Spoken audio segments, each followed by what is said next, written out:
la page Facebook Institut économique de Montréal. Fait que c'est le fun, c'est pas une page de complotistes, fait que pour les endormis, mais vous allez pouvoir aller chercher de l'information. Ça parle ici qu'il y a un nouveau record de Québécois qui attendent pour avoir un médecin spécialiste. Regardez ici, le nombre de patients est passé de 500 000 à plus de 900 000 en seulement 5 ans. Donc, première chose, je dois te rappeler qu'au Québec, tu es l'endroit qui paye le plus d'impôts et de taxes dans toute l'Amérique. Toi, tu es censé avoir des services médicaux gratuits, mais tu comprends-tu qu'il n'y a rien de gratuit puisque tu payes plus de 50% d'impôts, tu payes 15% de taxes sur tout, tu payes des gains of capital maintenant sur la vente de tes autres propriétés, tu as les municipalités qui te rajoutent des taxes sans arrêt, tu as les gouvernements qui demandent aux policiers de donner encore plus de tickets, à Revenu Québec, à CCQ, à RBQ, d'attaquer les travailleurs pour aller chercher toujours plus d'argent, pour mettre l'argent dans les coffres du gouvernement. Parce que, qu'est-ce qui s'est passé depuis 2020? Ils ont comme créé une fausse pandémie, puis ils ont tout fermé. Ils ont tout fermé les hôpitaux puis les services spécialisés, tout ce qui était non urgent, pandémique. Fait qu'est-ce que tu penses que ça a créé volontairement une déficience totale de gens qui sont malades, qui attendent pour voir des spécialistes, puis qui risquent de crever ou forcément empirer leur situation parce qu'ils sont pas capables de rencontrer des spécialistes au Québec.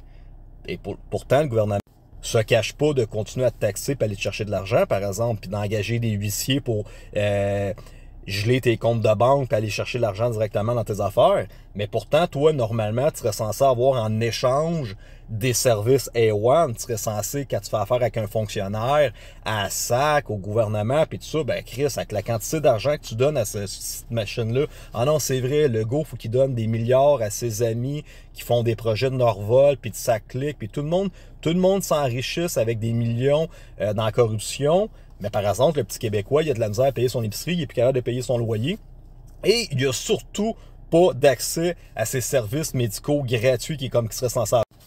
Une autre problématique, pourquoi ça aurait augmenté drastiquement comme ça de 500 000 à 900 000, ça l'a pratiquement doublé en 5 ans.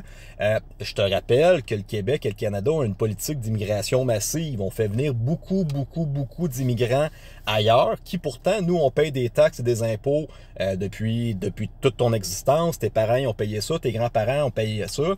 L'immigration, normalement, si tu emmènes de l'immigration, parce qu'il manque d'emploi, puis une immigration contrôlée, avec des gens qui ont des compétences particulières puis qui font un plus-value pour le Québec, c'est bien.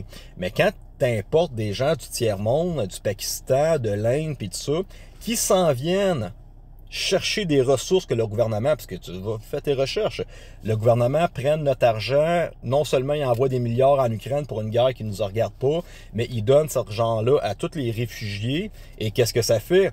On manque de ressources, on manque de place dans nos hôpitaux, on manque de place dans les garderies, on manque de bons services éducatifs pour nos enfants, mais tu nous rajoutes de la population de masse sans arrêt. Qu'est-ce que ça vient faire? Ça vient créer une lourdeur sur tout le système.